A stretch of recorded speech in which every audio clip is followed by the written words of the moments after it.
కర్ర విరక్కుండా పాము చావకుండా వ్యవహారం ఇక్కడ చేసుకొచ్చినటువంటి పరిస్థితి ఏంటయ్యా అంటే ప్రభుత్వం ఏం చేసింది, ఇప్పుడు ప్రస్తుతం జరుగుతున్నటువంటి వక్ఫ్ బోర్డు అంశం మీద ఒక కమిటీ వేసింది. ఆ కమిటీలో ప్రధానంగా అన్ని పార్టీలకు సంబంధించినటువంటి వాళ్ళని ఏర్పాటు చేసింది. వాళ్ళందరితో కూడినటువంటి కమిటీ అంటే వాస్తవంగా ఇంతవరకు 2014లో అధికారం వచ్చాక ఏనాడు కూడా పూర్తి స్థాయిలో ఏది వీళ్ళందరూ కోరినా సరే ఏనాడు కమిటీలు వేయలేదు, అందరినీ కలుపుకెళ్ళినటువంటి పరిస్థితి లేదు.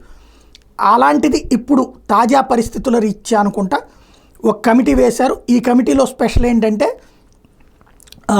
పార్టీలకు సంబంధించినటువంటి వివిధ వర్గాలని, అన్ని పార్టీలకు సంబంధించినటువంటి వర్గాలని అందులో కమిటీలో మెంబర్స్గా వేయడం అన్నటువంటిది వక్ఫ్ బోర్డుకి సంబంధించి. ఇందులో జగదాంబికా పాలు, నిషికాంత్ దుబే, తేజస్వి సూర్య,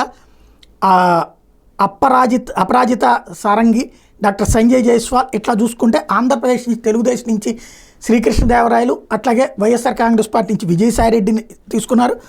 అలాగే తెలంగాణ నుంచి డీకే అరుణాకి కూడా ఇచ్చారు. టోటల్గా వివిధ పార్టీలకు సంబంధించినటువంటి వాళ్ళతో ఒక కమిటీ వేశారు. ఈ వక్ఫ్ అమెండ్మెంట్ బిల్ 2024 సంబంధించి ఇందులో ఓవైసీకి కూడా అవకాశం ఇచ్చారు.